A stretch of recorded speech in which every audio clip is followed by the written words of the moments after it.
Good morning. Welcome to Tufts University.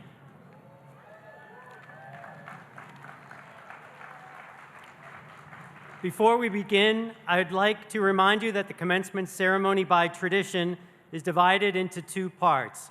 Following Phase I, individual schools and departments will convene at various locations for the respective ceremonies.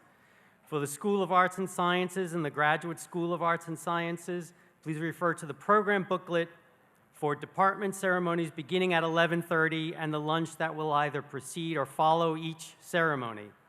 The School of Engineering will convene at this location at 11:30. The School of Dental Medicine will continue on the Carmichael Quadrangle. The Fletcher School will continue at Fletcher Field. School of Medicine and the Graduate School of Biomedical Sciences will be held at the Gancher Family Sports and Convocation Center at 11:30, and the Medical School Graduate Programs ceremony will continue at J Field Tent at 4 p.m. The Cummings School of Veterinary Medicine will reconvene this afternoon at 3 p.m. on the Grafton campus, and the Gerald J. and Dorothy R. Friedman School of Nutrition Science and Policy will be held at Cohen Auditorium at 11:30. And finally, if I could remind you to silence your cell phones at this time. Thank you. And now, the procession for the 167th commencement at Tufts University will begin. Please welcome the class of 2023.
family, friends, and guests, the class of 2023.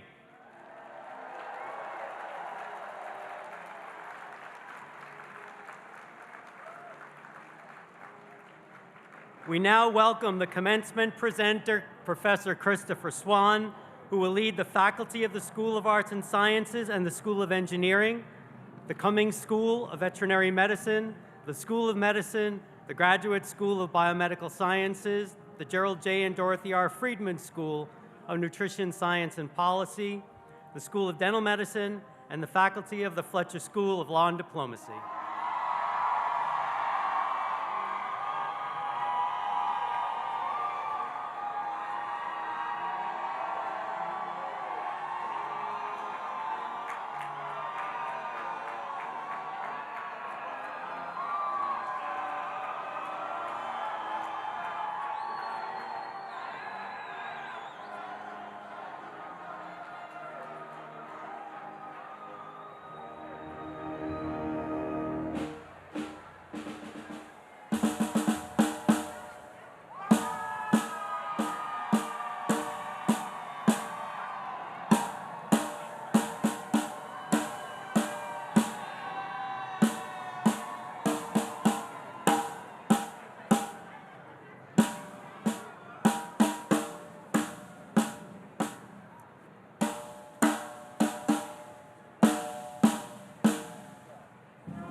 Members of the faculty and administration who are retiring this year and have been granted emeritus status.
We will now welcome the members of the 50th reunion classes, the class of 1973, who will be ushered in by the University Honor Guard.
Ladies and gentlemen, please welcome President Anthony P. Monaco, the honorary degree recipients, the members of the Board of Trustees, and members of the Tufts University administration.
The 167th commencement of Tufts University will be in order. The audience will please rise for the national anthem, sung by William Friedman of the class of 2023. And please remain standing for the recessional of the honor guard and the invocation.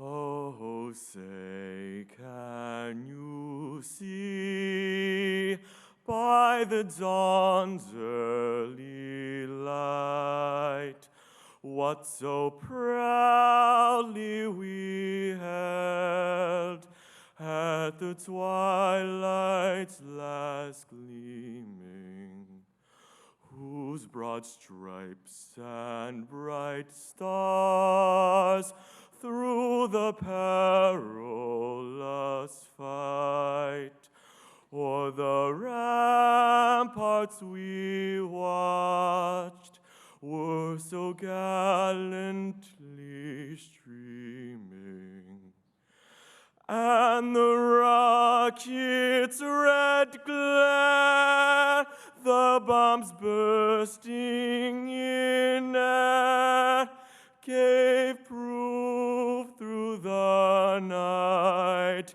that our flag was still there.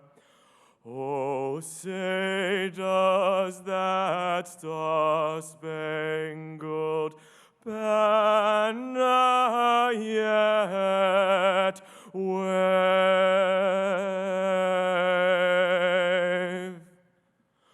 o'er the land of the free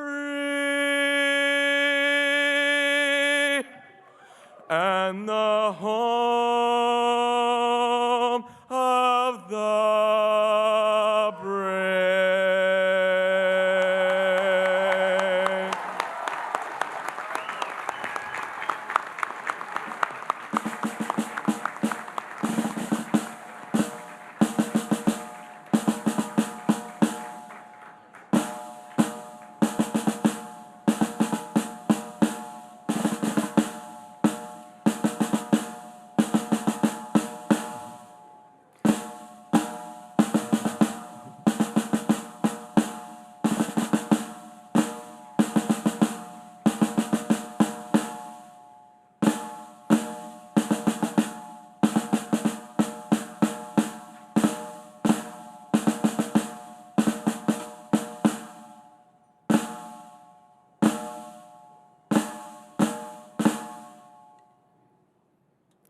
The invocation will now be offered by the University Chaplain, the Reverend Elise Nelson Winger.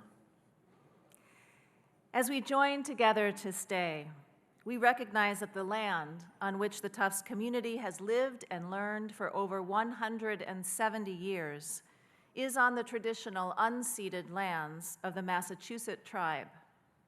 We acknowledge with gratitude that the Massachusetts tribe and the Aquinnah and Mashpee Wampanoag peoples still steward this beautiful land. We acknowledge in sorrow the countless injustices yet to be repaired. We acknowledge in solidarity that they live today by their own strength and traditions.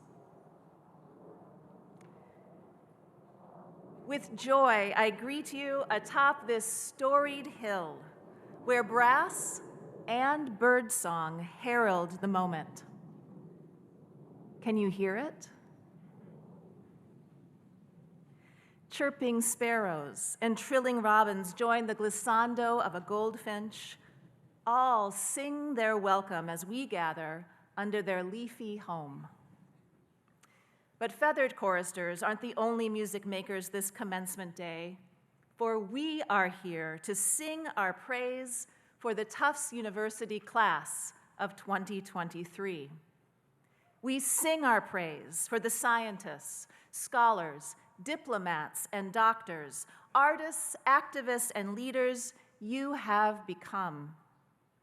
We sing our praise for the faculties who have guided you, the families who have loved you, the friends who have cheered you.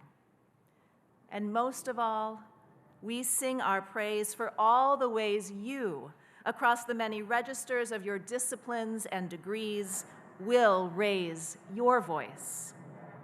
For today, you join a chorus of Tufts alumni called to bring the gifts and skills discovered and cultivated here into our world, which yearns for hope and healing of every kind. May this hour resound with rejoicing, and may wonder and beauty like the bird song above ever accompany our work toward justice, truth, and peace, wherever on this blessed earth we roam.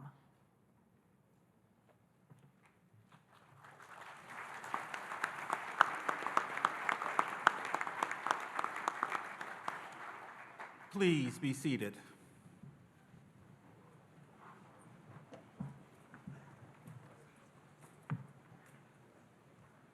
The President of Tufts University, Anthony P. Monaco.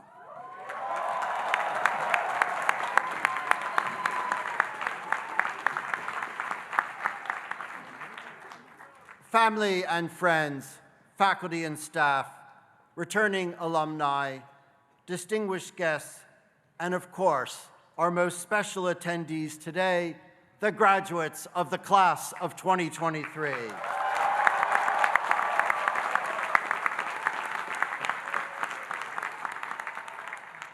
Good morning and welcome to the 167th commencement ceremonies of Tufts University in the 171st year of our illustrious institution. This is a day of great joy and celebration. Thank you for traveling from near and far, and I am so pleased to welcome everyone to the Hill to recognize the achievements of these outstanding graduates. It is my pleasure to welcome you all to our Medford Somerville campus, including our students, faculty, and staff from our Boston Health Sciences campus, the Fenway SMFA campus, and from our Grafton campus. Let me take a moment to applaud all the parents, grandparents, siblings, partners, children, friends, and mentors who have made this day possible for the class of 2023.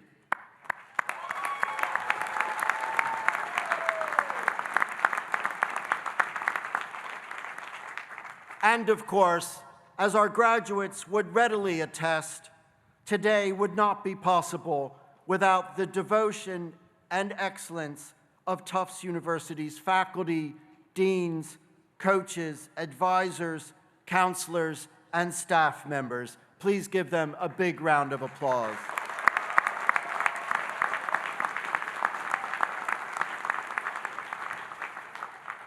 I am grateful to all of them for their continued commitment to our students, regardless of the challenging circumstances over the past few years. Once again, welcome. I hope everyone enjoys themselves on our beautiful campus today on what is the happiest day of the academic year.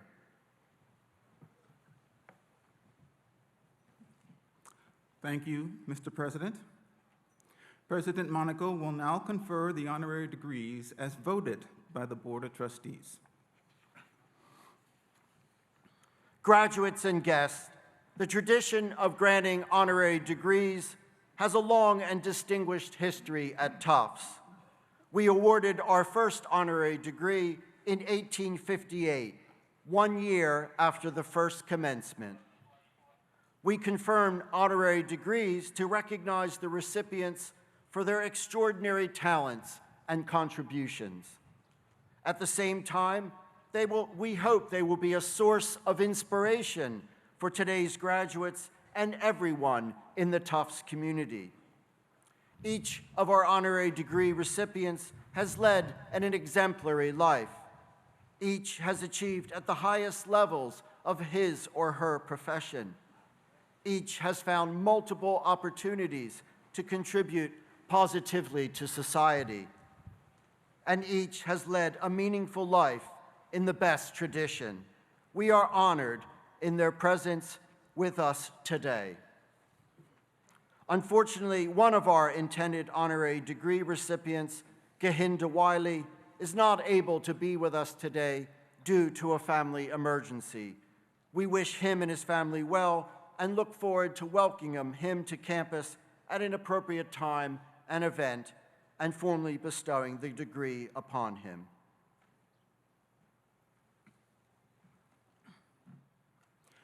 The Chairman of the Board of Trustees, Peter Dolan, and Trustee Brian McCarthy will please escort Mary Chen to the center of the stage.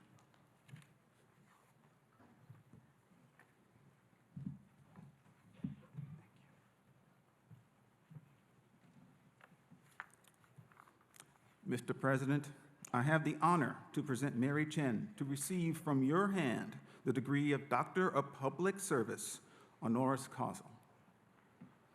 Mary Chen, you are a proud daughter of hardworking Chinese immigrant parents who has established herself as a change maker, ceiling breaker, and community leader in the greater Boston area.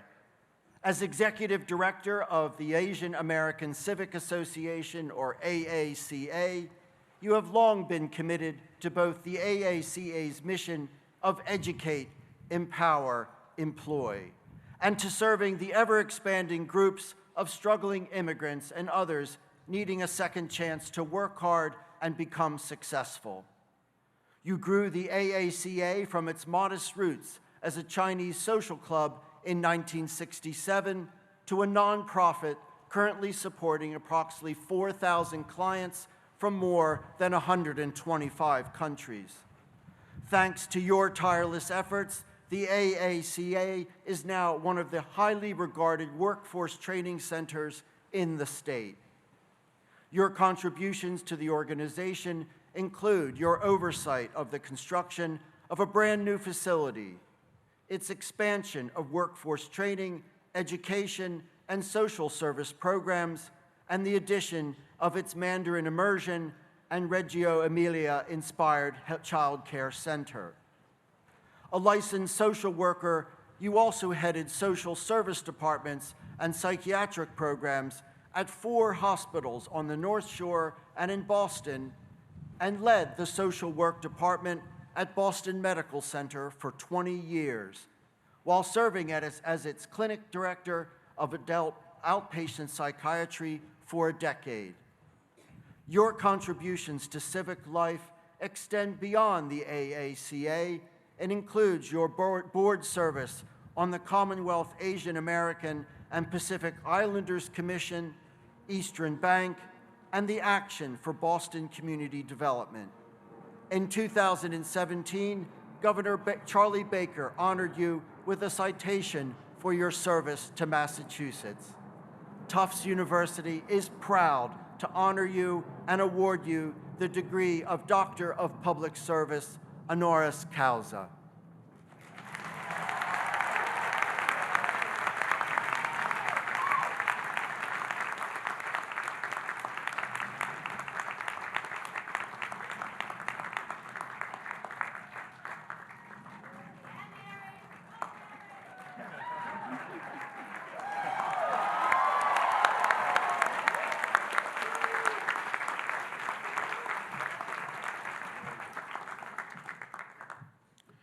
Trustee Ankur Sahu will please escort Carla Hayden to the center of the stage.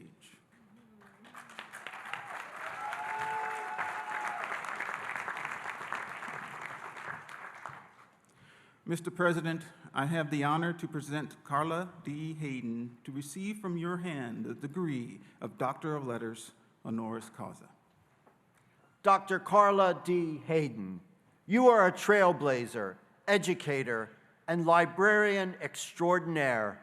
You began your remarkable career while still in school at the Chicago Public Library.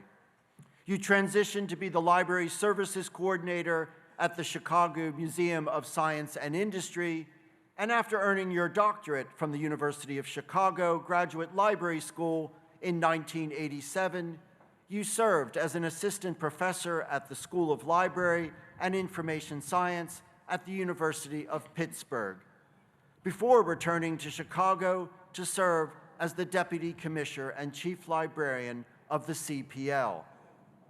In 1993, you were appointed as the Chief Executive Officer of the Enoch Pratt Free Library, the public library system of the City of Baltimore.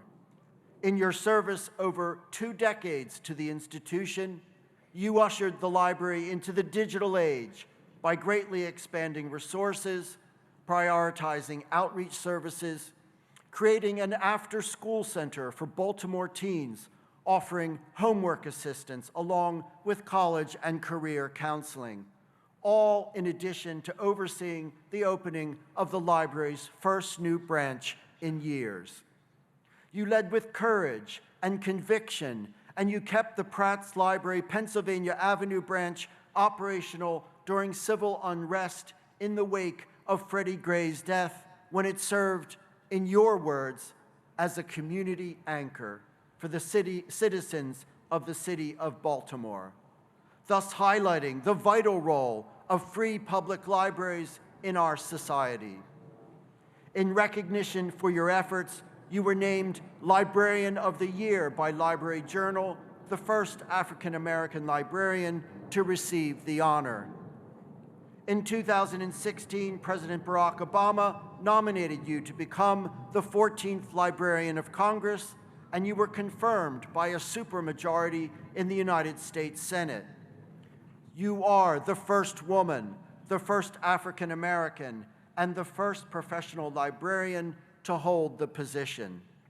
Tufts University is privileged to honor you and award you the degree of Doctor of Letters honoris causa.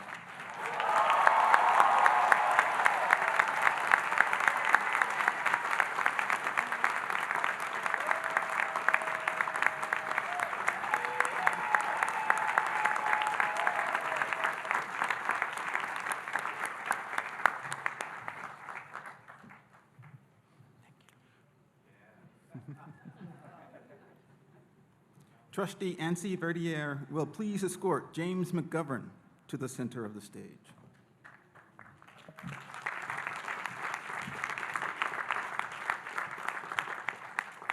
Mr. President, I have the honor to present James P. McGovern to receive from your hand the degree of Doctor of Laws, honoris causa. The Honorable James P. McGovern, you are a human rights advocate who has been committed public service on behalf of your constituents throughout your life. Your natural affinity for public service began early, in the 7th grade, as a volunteer on the 1972 presidential campaign of Senator George McGovern, who is no relation to you. After working on congressional staffs for almost 2 decades, you ran for Congress in 1996 and have represented the 2nd District of Massachusetts in the House of Representatives since then. You have brought about reforms to make Congress more accessible, transparent, and open. As a senior member of the House Agricultural Committee's Subcommittee on Nutrition, Oversight, and Department Operations, you have been a tireless champion for hungry Americans. In 2022, you fought for and secured the first ever White House Conference on Hunger, Nutrition, and Health, in partnership with Tufts University's Friedman School of Nutrition, Science, and Policy. Your advocacy and determination have resulted in military families being screened for hunger for the first time ever, families with children receiving enhanced food benefits, schools providing more nutritious meals, and the development of a plan to end hunger in the United States within a decade.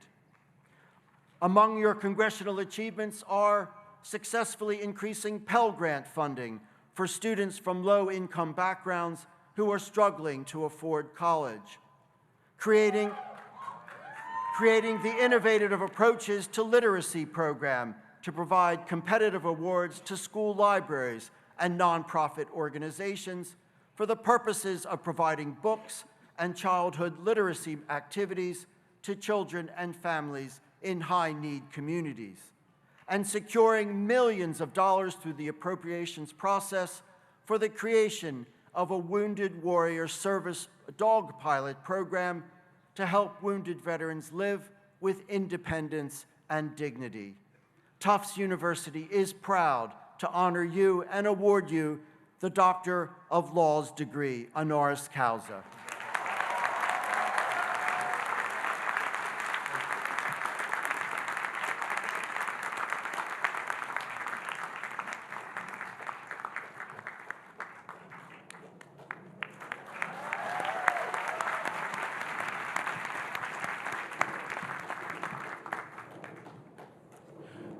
Trustee Elise Newhouse will please escort Alan Salamont to the center of the stage.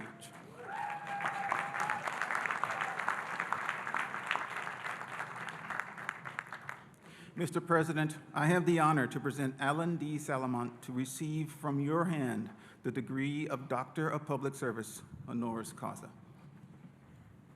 Alan Salamont, diplomat, committed advocate for civic service, dedicated and loyal Tufts citizen.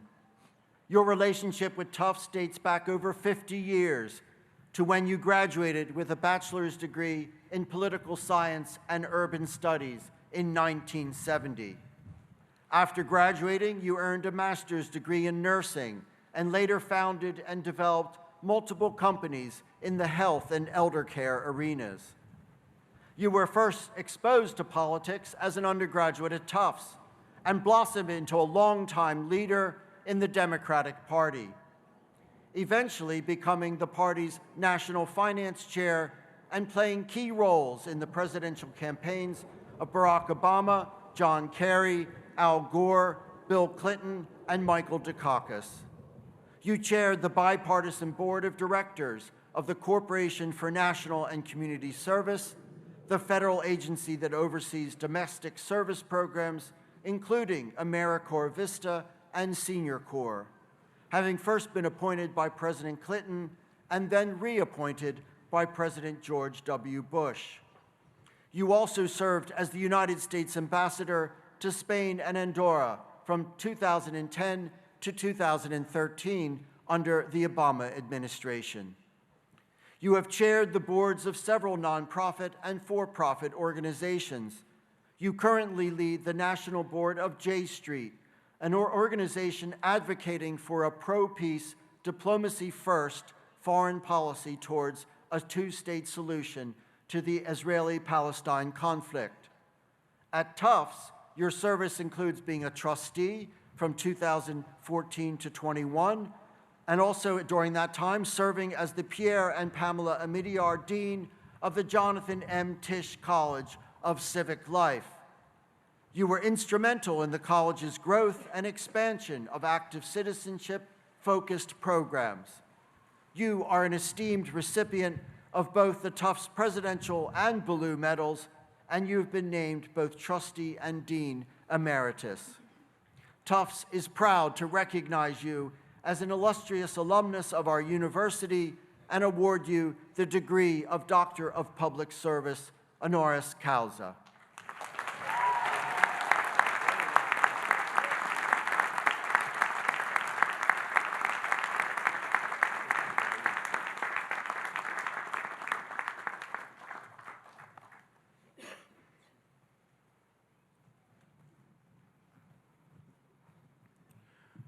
Trustee Ken Fang will please escort Amina Muhammad to the center of the stage.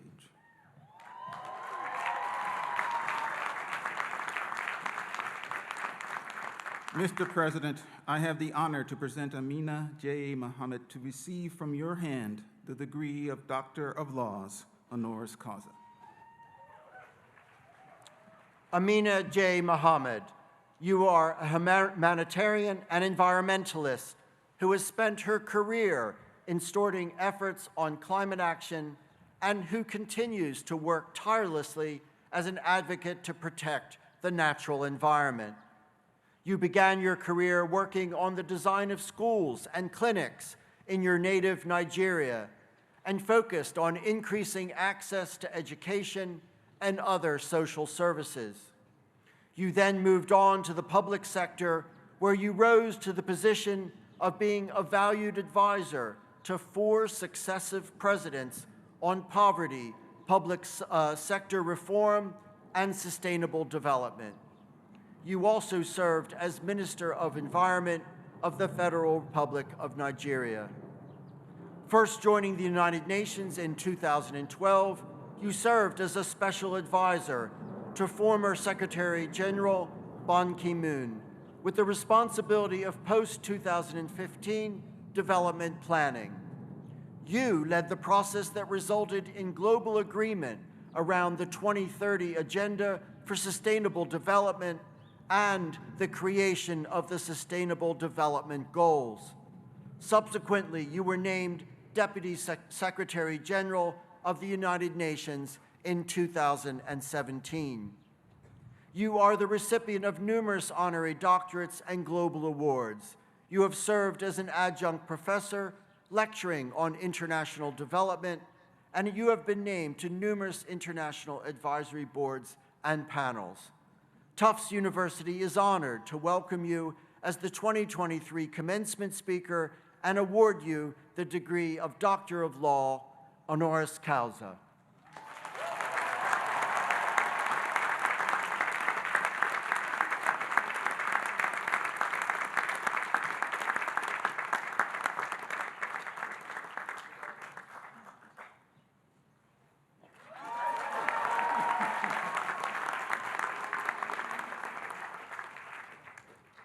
And now, UN Deputy Secretary General Amina Mohammed will deliver the 2023 commencement address.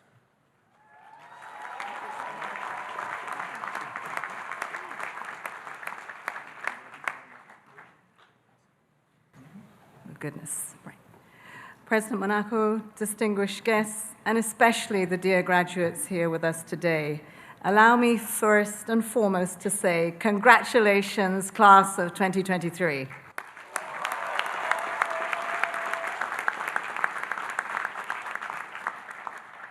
I applaud your hard work, the resilience, the commitment, and sheer grit that you should all tremendously be proud of yourselves. And let's also take a moment to recognize the distinguished faculty, as well as your parents, families, friends, and loved ones who have stood by your side throughout this journey.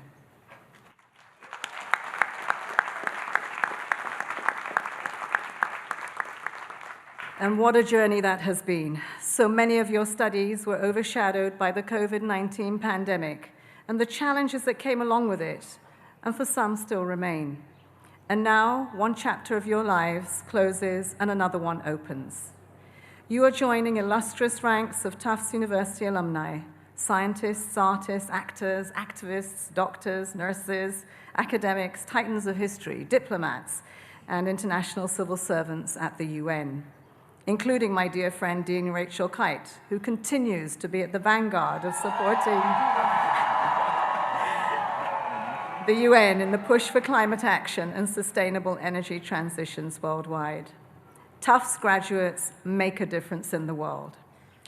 Dear graduates, you leave this great institution and step out into a world in flux, a world on the brink of breakthrough or breakdown, a world full to the brim with contradictions. A tiny virus brought the world to a halt, but the wonders of science brought us back to life. We have greater wealth than in any time of history amidst persistent poverty and enormous inequalities. We are more globalized and more connected than ever before. Yet trust is crumbling, we are becoming more fragmented, and common ground is fading. The climate crisis is wreaking havoc in every corner of our planet. Yet renewables have never been cheaper, and support for ambitious climate action has never been higher. We see incredibly powerful, capable women all around us, yet the pushback on women's rights is severe. Everywhere we look, technology is reshaping our world, but there's a huge question on whether it does so for better or for worse, whether it opens new opportunities or amplifies old inequalities, whether it brings us together across geographies or traps us in the echo chambers of hate. whether it empowers civil society to hold those in power to account, or whether it gives those in power new tools to repress civil society. Those questions are still unresolved, but there is no question that you will be part of the answer in shaping a better world. Dear graduates, I know that all this can feel quite overwhelming, but when I think back in time, I finished my studies in the 80s, and I recall feeling enormous uncertainty. We lived in a world still divided by the Cold War. The global economy was only just emerging from its deepest recession since Second World War. Apartheid was the dark reality in South Africa, and women suffered from discrimination in all countries and all areas of life, including being formally excluded from vast swaths of the labor market. I will not pretend that we face the same stresses as young people do today. For one thing, social media didn't exist. But I will say that every generation faces challenges, risks, and anxiety, and every generation must forge their own path. As you look to the future, I want you to know that we are neither helpless nor hopeless. And here is why I'm hopeful for the future, because I already see your generation choosing a better path. Whatever the crisis, whether climate change, inequality, or human rights, young people are in the vanguard, joining forces around the world, answering the call of those less fortunate, and taking action. Dear graduates, as you look to the future, my first appeal to you will be step up and speak up loudly.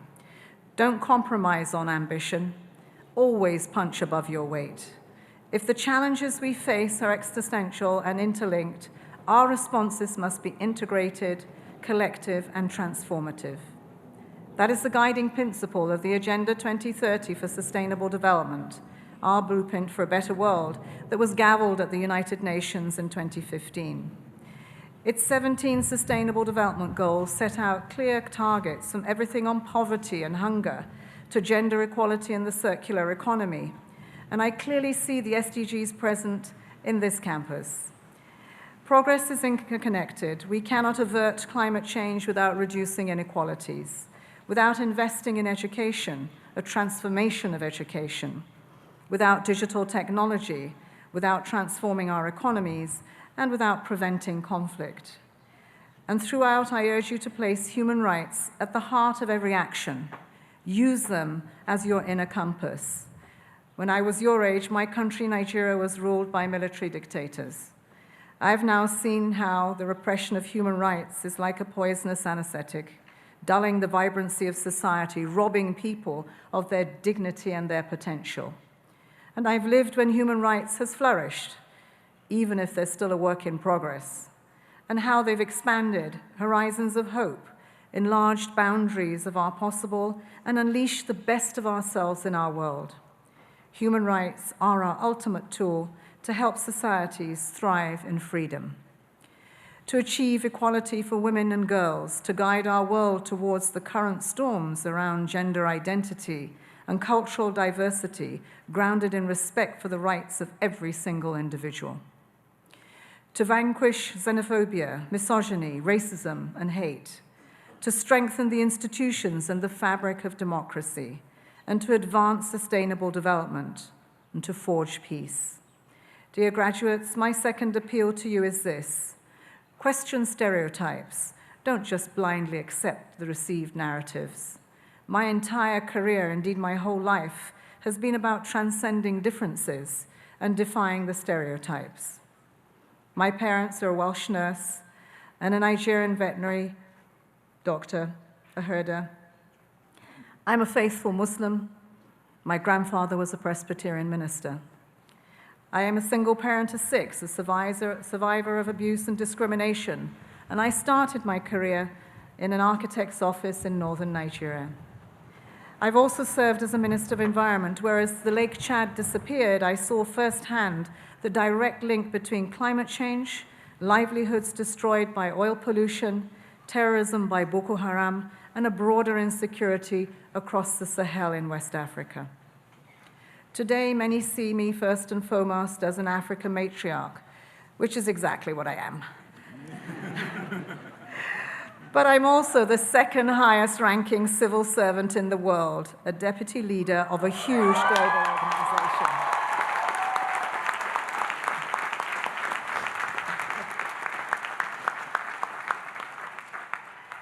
You wouldn't believe how confusing this is for some people. I remember leaving my country, and they were saying, so what are you? I said, the Deputy Secretary General of the United Nations. And they said, so how many of you are there? And I quietly pointed to the president's seat and said, that's the Secretary General, and the deputy there is me. We all have unique identities, nationalities, stories, and thus we must try to understand those around us through an intersectional lens. The problem is that stereotypes and received narratives don't just distort the way we see and judge people. They can distort our views of entire nationalities, continents, even religions. The solution is to nurture a curiosity, to dig deeper, to dig for the details, to question our own beliefs, to try to see the other side, and above all, to feel empathy for others. It is a truism these days to talk about the divide between the global north and the global south. And to be sure, the divide is real, the inequalities are widening, and the injustices are screaming into the heavens. But it is not the full picture either.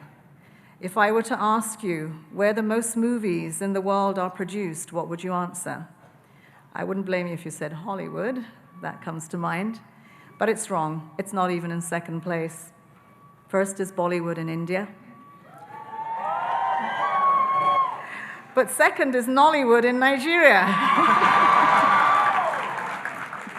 Or if I were to ask you which country has the most women in parliament, the answer isn't Sweden. It's actually Rwanda, followed by Cuba.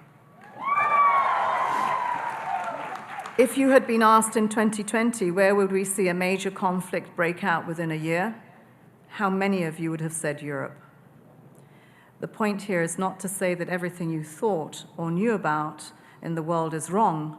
Rather, it is to say that the world today is infinitely more complex, multifaceted, and frankly, richer and more interesting than the received narratives that they would have you believe. We must acknowledge the vibrant creative industries emerging from the global south, whose artists, filmmakers, cultural pioneers are not only contributing substantially to their economies, but they're breaking new boundaries, challenging the stereotypes, and reshaping the narratives as they join the global community. Similarly, we should recognize the trailblazing women leaders from all across the globe. They're shattering glass ceilings, leading with resilience, transforming societies to strive for a more inclusive and equitable world. And we should recognize that, yes, our world is going through a tough time right now, but the progress made in the last 75 years is enormous, and our potential as one global family to turn this turmoil into opportunity is huge. We live in a time when mental health for young people is finally being openly spoken about. And as you encounter the ups and downs that lie ahead, foster a community of people around you who will support you along the way. So go out there and explore. Become the digital nomads that you are and broaden your horizons. But whatever you do, stay curious. Dear graduates, let me leave you with a final appeal. If I were to ask me what the key ingredients are that we need to shape a better future, humbly I would say solidarity and collaboration, grounded in the spirit of justice, of dignity, hope, and a deep respect for each other. These are our watchwords. Everyone must play their part, but no one can go it alone. To credibly confront the challenges we face, we do need a coalition of the world, multilateral, networked, inclusive, global. Forging such a coalition is a key objective of the organization that I am proud to serve, the United Nations. And today I'm asking you to join this coalition. We need you, your commitment, your energy, your creativity, and your courage. You're graduating from one of the world's leading universities, and I'm sure all of you have exciting paths ahead of you. Some of you might choose to go into business, others into public service, and some, I hope, perhaps think of joining the United Nations, following the footsteps of many of your distinguished alumni. But whatever path you choose, I'm challenging you to ensure that the opportunities afforded by your Tufts education do not enrich your life alone.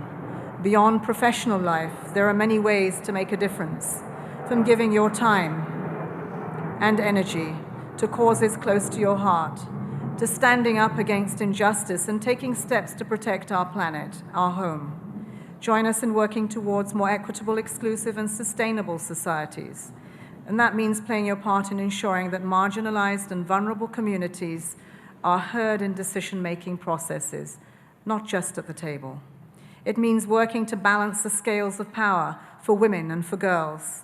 And it means investing in a new social contract to rebuild trust and social cohesion, animated by an engaged and active citizenry, and that means by you. Dear graduates, as you leave these university gates, think of this as the first day of the rest of your lives. You're all incredible people, individually and collectively, as you've forged your networks already, and you've worked really hard to get to this point. Now make these efforts count, for yourselves and for others. Give life to Tufts' inspiring motto, Pax et Lux. With passion and compassion, you can build a world in which all people enjoy peace and light.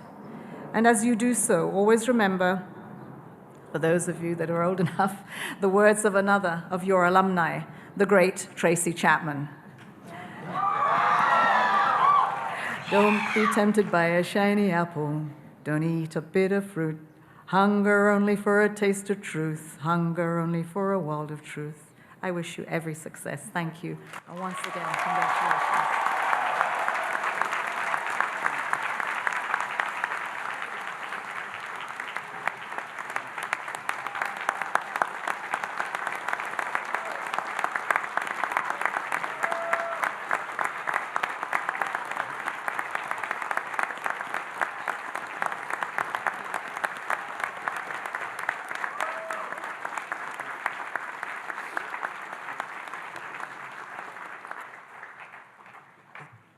Thank you, DSG Muhammad, for those inspiring words.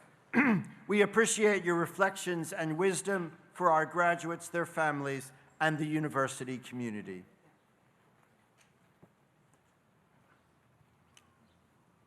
Provost ad interim Caroline Dinko will now recognize the members of the administration and faculty who are retiring this year and have been granted emeritus status. Thank you, Chris. This year, 33 members of our faculty and administration from 5 of our schools have been granted emeritus status in recognition of their loyal and devoted service to the university.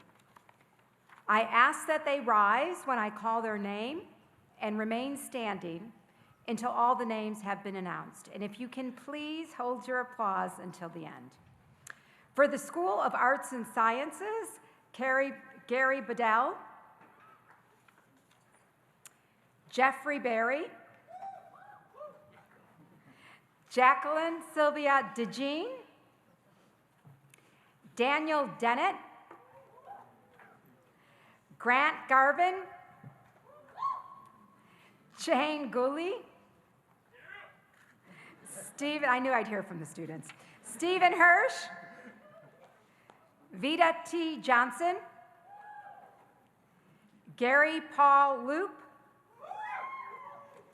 Beatrice Forbes Mans, Isabel Najewski, Hugh John Rees Roberts, William Peters Scott, and Howard Stephen Wolf. From the School of Engineering, Baruz Abidan, Mark Krohn Gollum, Christos Georgikas, Jeffrey Hopwood. From the School of Medicine, Mary Kalum Brands, Douglas M. Jefferson, John M. Mazzullo, Ronald W. Pies, Michael G. Panett,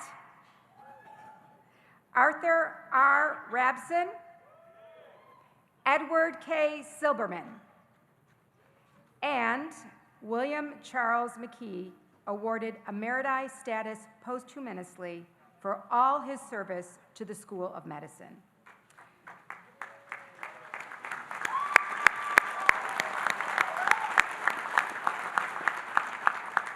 I'm not done. For the School of Dental Medicine, Gerald Kugel, Maria Papageorge, Michael L. Thompson. From the Gerald J. and Dorothy R. Friedman School of Nutrition Science and Policy, Samin Medini and Alan Taylor. These members of the faculty and administration will receive their certificates testifying to this honor at their school's respective ceremonies immediately following this all-university convocation.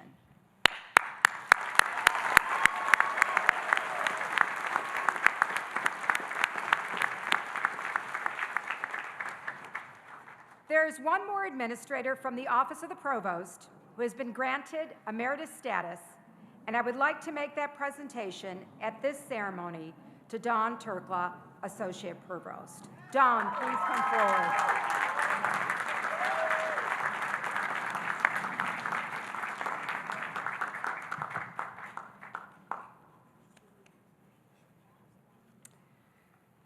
Dawn has served Tufts for 37 years and has been granted the title of Associate Provost Emeriti. Thank you, Dawn, for your tremendous service and dedication to Tufts.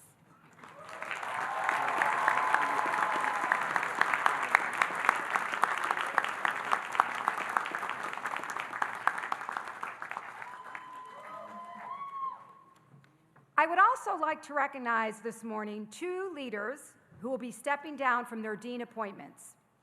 First, I'd like to recognize Daniel J., Dean of the Graduate School of Biomedical Sciences.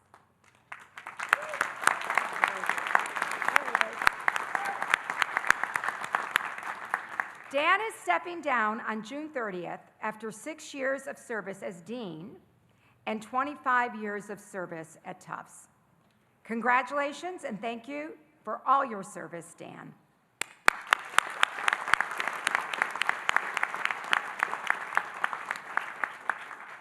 In addition, I would like to recognize Joseph Honor, Dean of University College.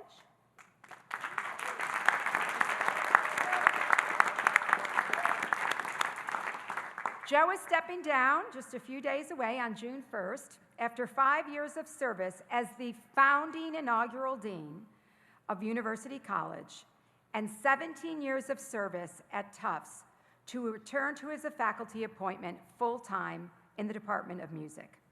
Congratulations and thank you all for your service, Joe.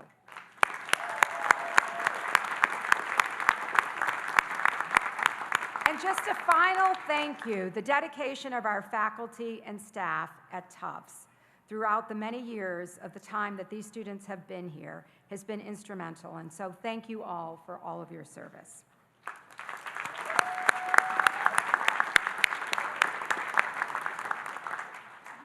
So as I think many of you know, Tufts has a deep commitment to active citizenship. The Honest Civicus Society provides an opportunity to celebrate and reflect upon an active citizenship education and the many, many, many paths that students travel to develop their civic selves. I now call upon Dana L. Cunningham, Dean of the Jonathan M. Tisch College of Civic Life, to recognize the inductees.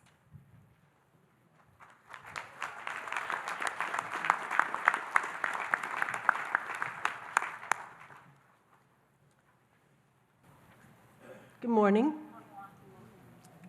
The Jonathan M. Tisch College of Civic Life sponsors Honus Civicus, Latin for civic honors, to celebrate and publicly recognize undergraduate and graduate students who have excelled in community service and civic engagement during their academic studies.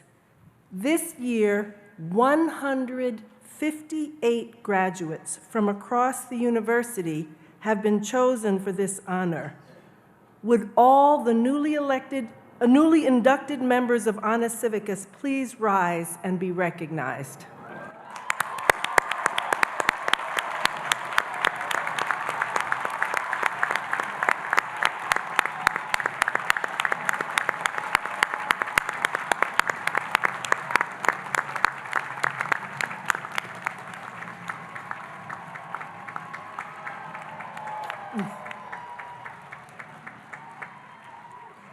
Will the inductees please be seated?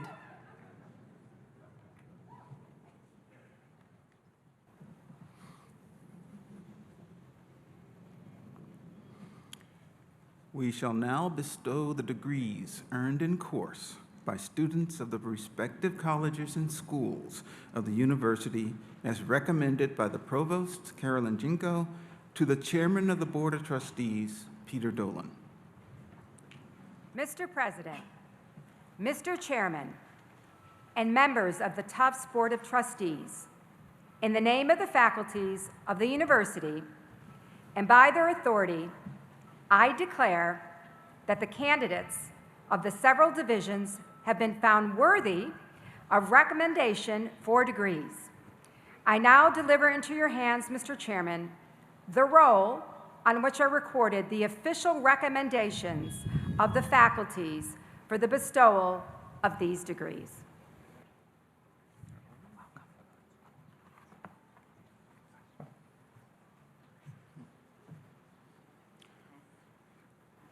Degree candidates, when instructed by your dean, please rise and be recognized.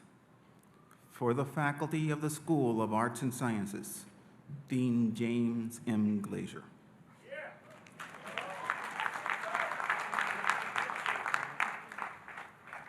Mr. President, Mr. Chairman, and trustees of Tufts University, on behalf of the faculties of the Schools of Arts and Sciences and the Graduate School of Arts and Sciences, I have the honor to present to you the 1,467 candidates who have fulfilled the requirements for the several degrees. For the Doctor of Philosophy, 23 candidates. For the Doctor of Occupational Therapy, 33 candidates. For the degree of Educational Specialist, 11 candidates. For the second degree in Arts and Sciences, Arts, Science, Arts and Teaching, Fine Arts, and Public Policy, 262 candidates. For the first degree in Arts, Sciences, and Fine Arts, 1,138 candidates. Will the candidates please rise and be recognized?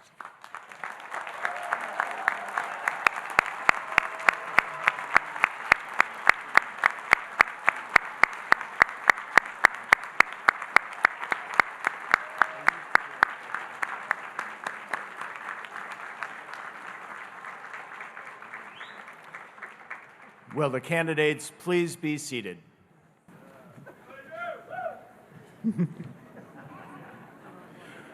For the School of Engineering, Dean Kyungbung Lee.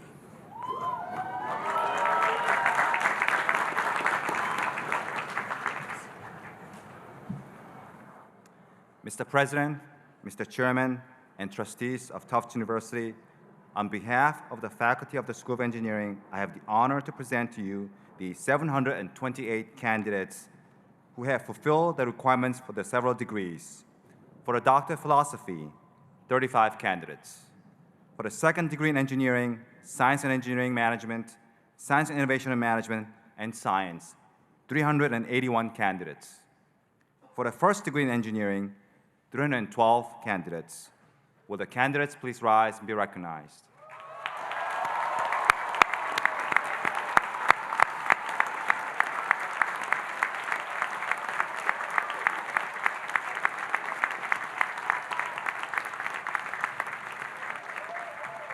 Will the candidates please be seated?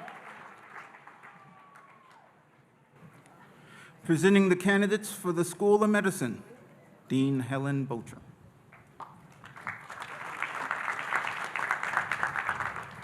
Mr. President, Mr. Chairman, and trustees of Tufts University, on behalf of the School of Medicine faculty, I have the honor to present to you 632 candidates who have fulfilled the requirements for several degrees.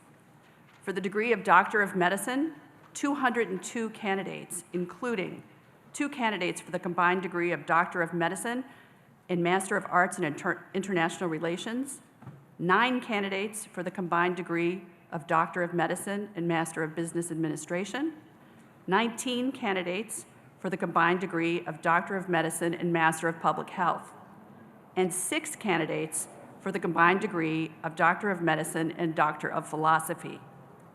In addition, I have the honor to present to you the 189 candidates for the Master's in Science degree in Biomedical Sciences, Health Informatics, and Analytics in Medical Science, 160 candidates for the degree of Master of Public Health, 80 candidates for the degree Doctor of Physical Therapy, and 1 candidate for the degree of the Doctor of Public Health.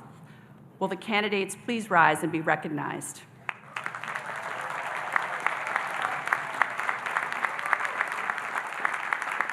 Will the candidates please be seated? For the Graduate School of Biomedical Sciences, Dean Daniel J.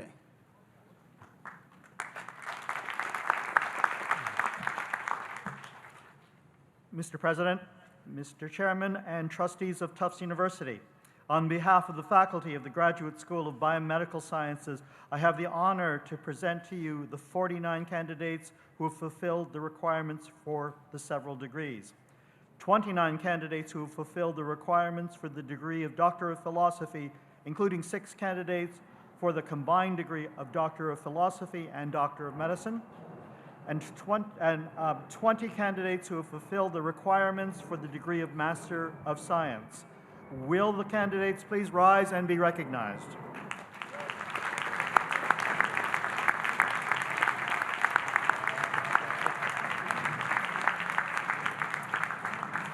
Will the candidates please be seated? For the School of Dental Medicine, Dean Nadim Kirabux.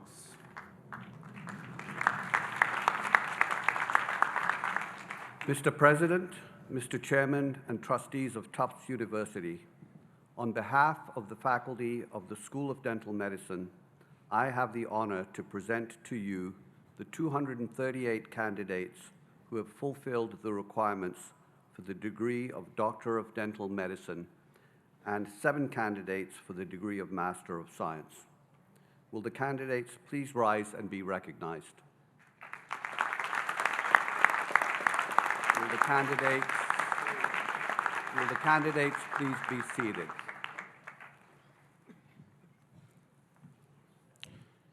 For the Fletcher School of Law and Diplomacy, Dean Rachel Kite.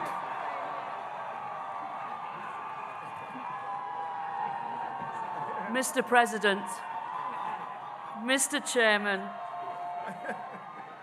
and trustees of Tufts University, on behalf of the faculty of the Fletcher School of Law and Diplomacy, I have the honor to present to you the 357 candidates who have fulfilled the requirements for the several degrees. 10 candidates for the degree of Doctor of Philosophy, 32 candidates for the degree of Master of Arts, 180 candidates for the degree of Master of Arts in Law and Diplomacy, 12 candidates for the degree of Master of Arts in Transatlantic Affairs, 8 candidates for the degree of Master in Global Affairs, 54 candidates for the degree of Master of Global Business Administration, 33 candidates for the degree of Master of International Business, 18 candidates for the degree of Master of Laws in International Law, and 10 candidates for the degree of Masters of Science in Cybersecurity and Public Policy. Will the candidates please rise and be recognized?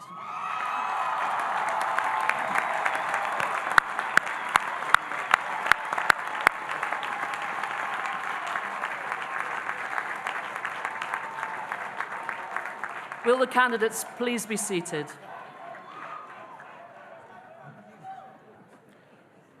For Cummings School of Veterinary Medicine, Dean Alistair Cribb.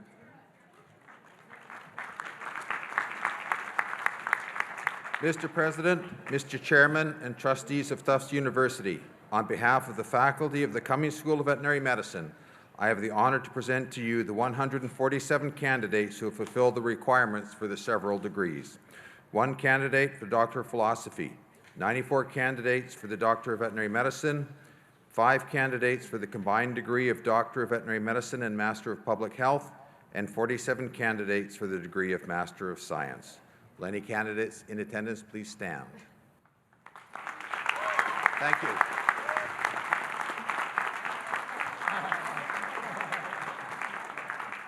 For the Gerald J. and Dorothy R. Friedman School of Nutrition Science and Policy, Dean ad interim, Christina Economos.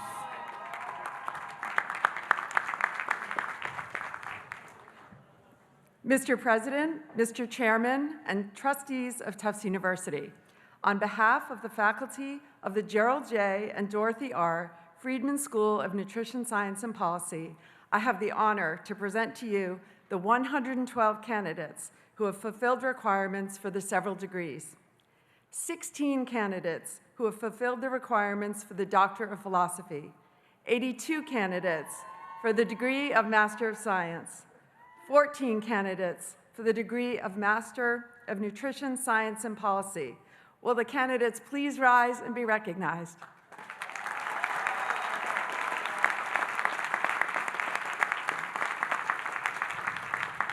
Will the candidates please be seated?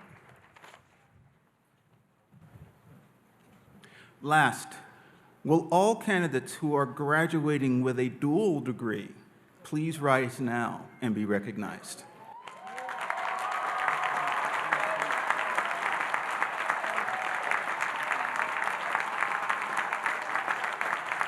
Will the candidates please be seated?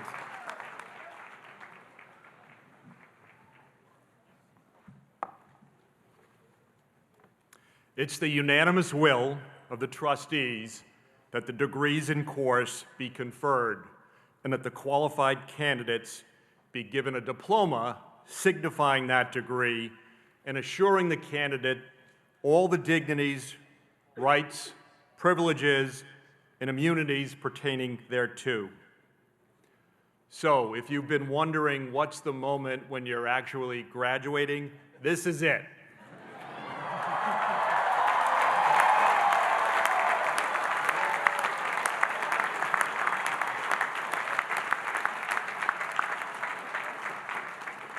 Let me be the first to offer you official congratulations. It's official. You are now graduates of the class of 2023.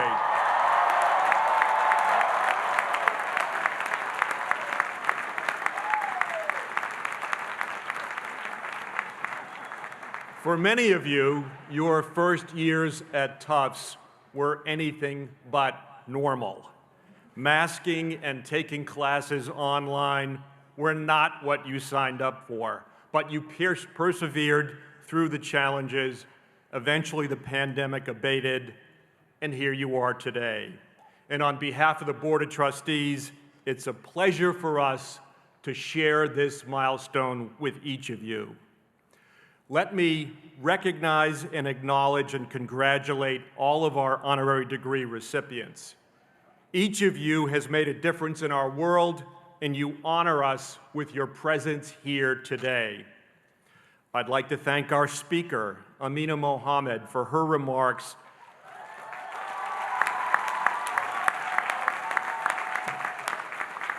and giving us her intimate perspective on the world in which we live. Deputy Secretary General, you are an inspiring diplomat and world leader. I also want to recognize the Tufts faculty for teaching you and inspiring you along this step in your academic journey. There's another group I'd like to acknowledge, our alumni. Graduates, our alumni have contributed greatly to your education, and today you join their numbers, over 129,000 strong, living in 156 countries around the world. In fact, I'd like all of our alumni who are here today to stand with me. And I'd like the graduates who are our newly minted alumni to stand with us as well.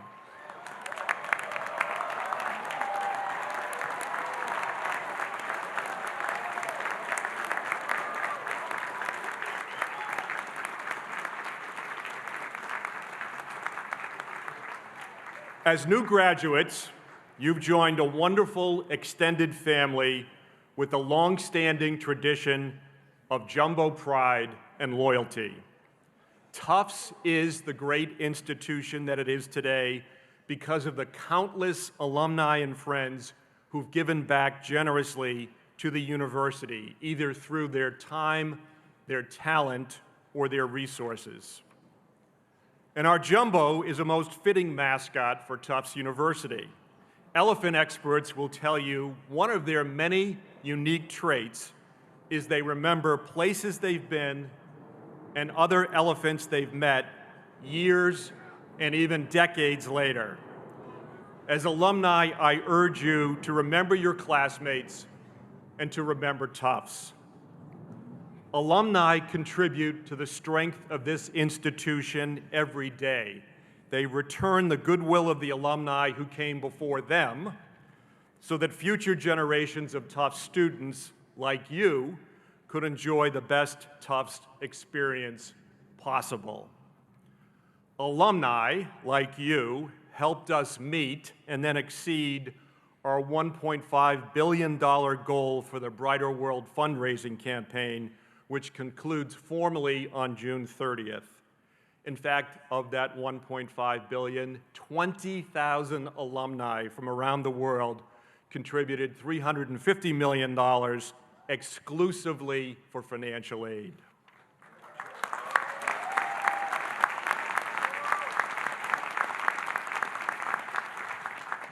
So today, I am asking you for something. Just as we hope and expect to see you as active citizens, we'd love to see you be active alumni as well.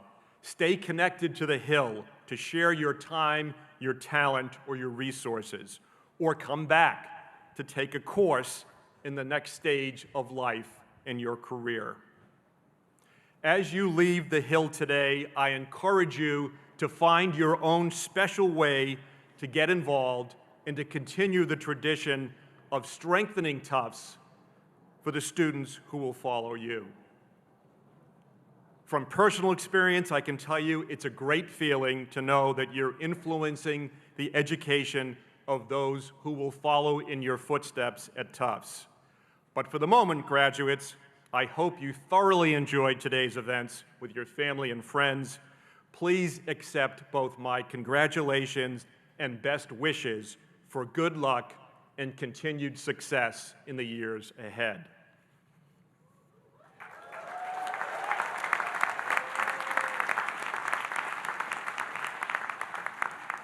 There is one other person we want to recognize this morning, our president, Tony Monaco.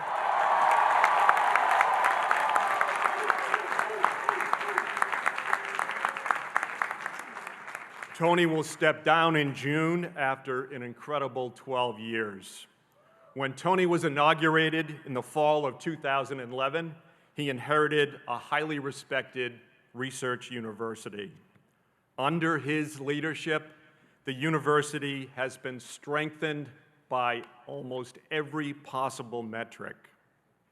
Our campus has been transformed through new facilities and renovations. Undergraduate applications have doubled since the fall of 2011.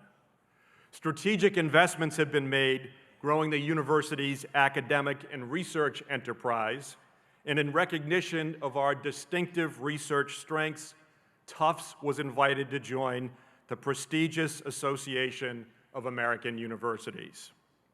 Most notably, Tony navigated Tufts through the COVID-19 pandemic and met this moment remarkably well.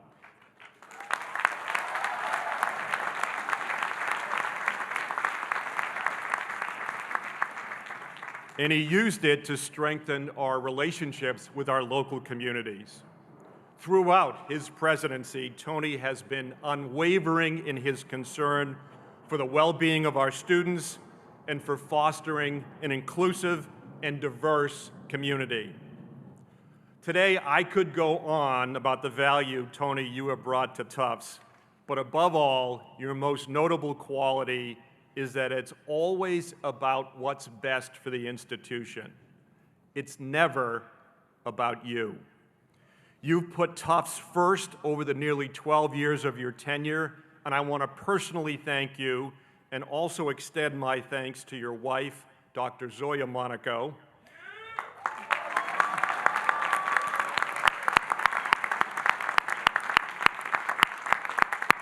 Zoya's been a dedicated part of the Tufts community all along, at your side and among the crowds at countless university events.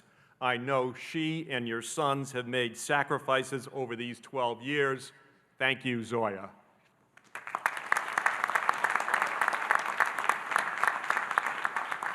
I'm delighted to report publicly that Tony will hold the title of President Emeritus when he steps down on June 30th, and that he will not be leaving Tufts, but will continue his research on the epigenetic origins of increased levels of mental health disorders.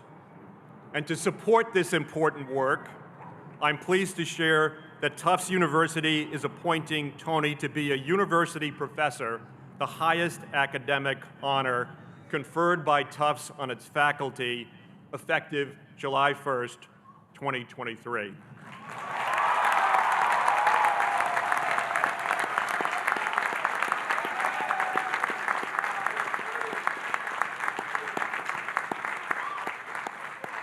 Congratulations, Tony, and one more big jumbo welcome of appreciation for his leadership. Thank you.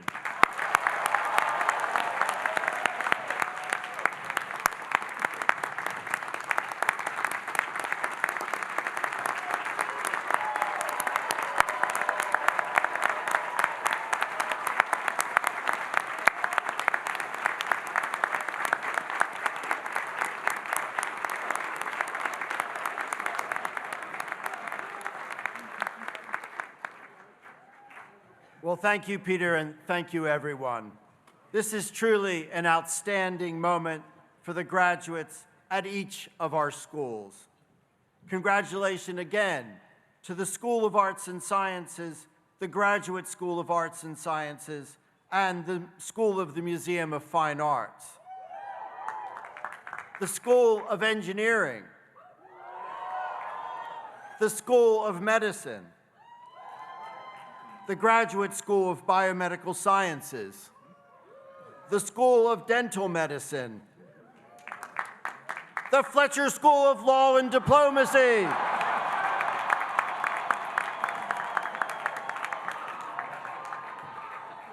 the Cummings School of Veterinary Medicine, the Gerald J. and Dorothy R. Friedman School of Nutrition, Science, and Policy, and the Jonathan M. Tisch College of Civic Life, which influences all of Tufts students in active citizenship.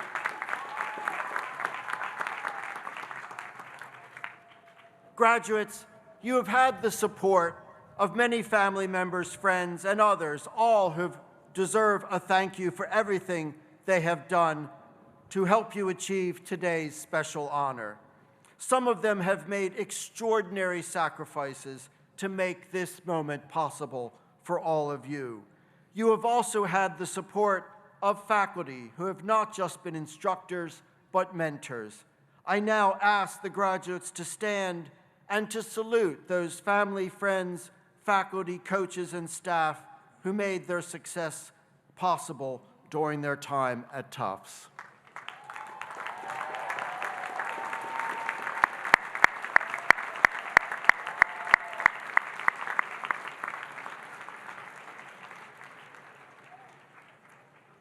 Now, graduates, it is time for Tufts to say goodbye and good luck. You are ready to go out and make this world a better place, and we will be watching from this hill. Shine your light brightly and remember that you will always have a home here. Congratulations, graduates of Tufts University.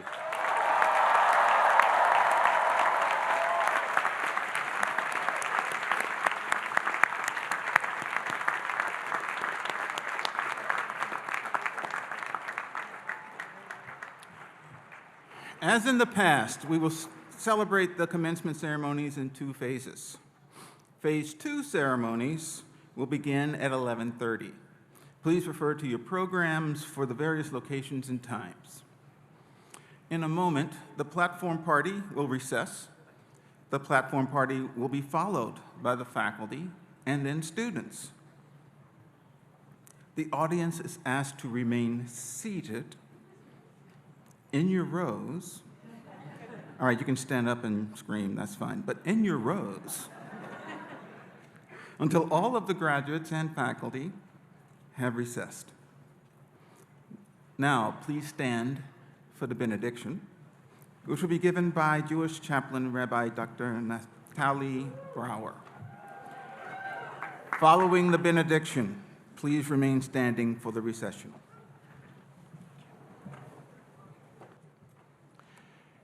Dear graduates, congratulations, Mazel Tov. Several weeks ago, Jews celebrated the festival of Passover, and at the Seder, the ritualistic shared meal, we read an ancient passage that imagines 4 children at the table, each with their own questions. One is wise, one is sarcastic, one is simple, and one doesn't even know how to ask a question. Now, traditionally, the wise child's at the top of the social structure, followed by the sarcastic, then the simple, and finally the nonverbal. But I want to do 2 things with this ancient passage. I want to invert the structure, and I want to suggest that rather than 4 separate children, they represent 4 stages of intellectual and emotional growth. So let me conjure up a purely fictitious Tufts student. A disclaimer: any resemblance to persons present is purely coincidental. Stage 1, wise child.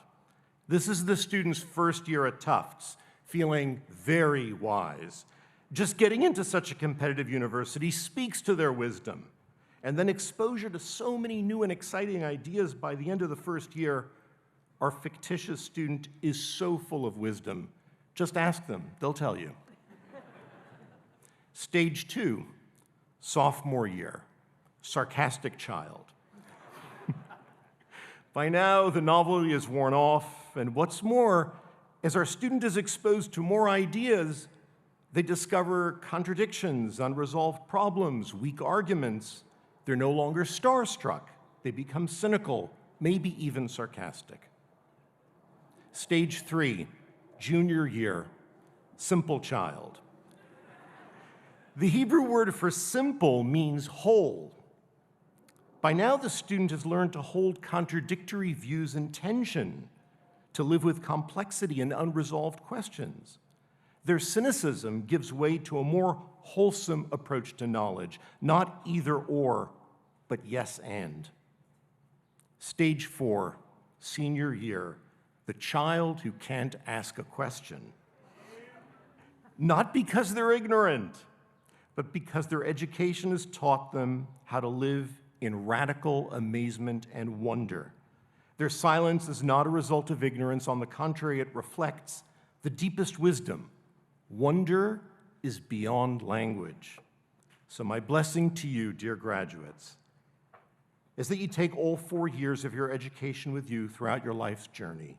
Knowledge, the ability to be critical, the ability to hold apparent contradictions and creative tension, and ultimately, the ability to live in radical amazement and wonder as you encounter life in all of its majesty and mystery.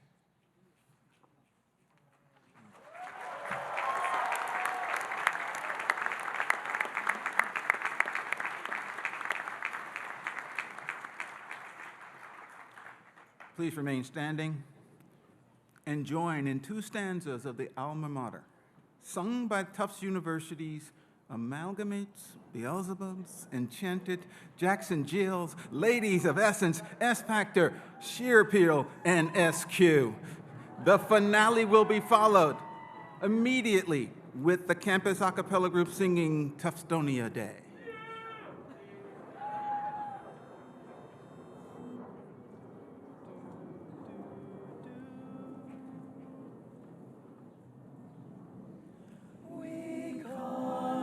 Beside thy knee, dear alma mater, Earth's book of mystery, dear alma mater, we track the story past, dear alma mater, over plains of learning vast with thee, dear alma mater, with thee. Speed on thy sunlit way, dear alma mater. We vow new faith today, dear alma mater. May glory light thy name, dear alma mater. Oh, thy children sing thy fame for aye, dear alma mater, for aye.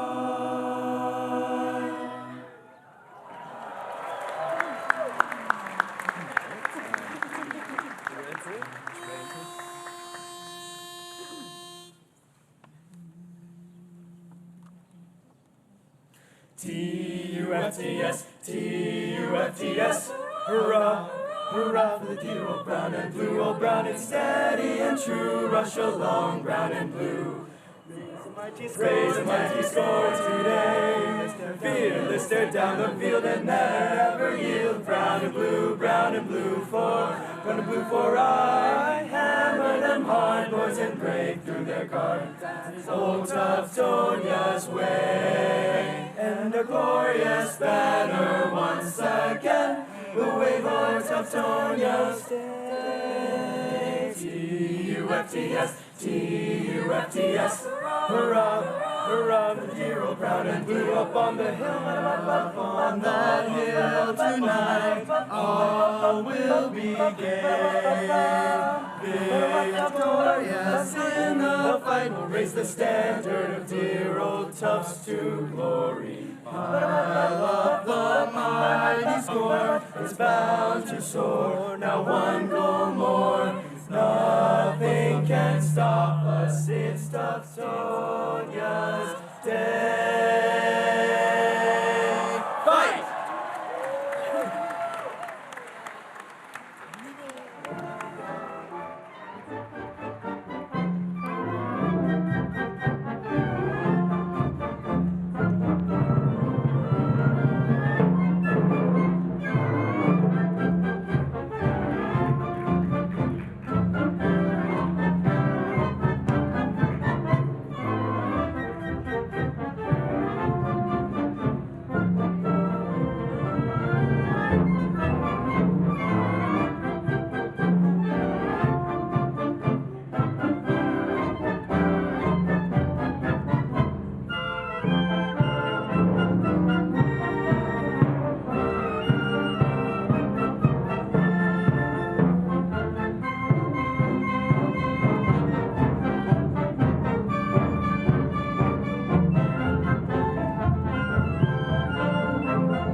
who will be leaving to attend other ceremonies should do so after the faculty and students have recessed. The ceremony for the School of Engineering will convene at this location. Thank you.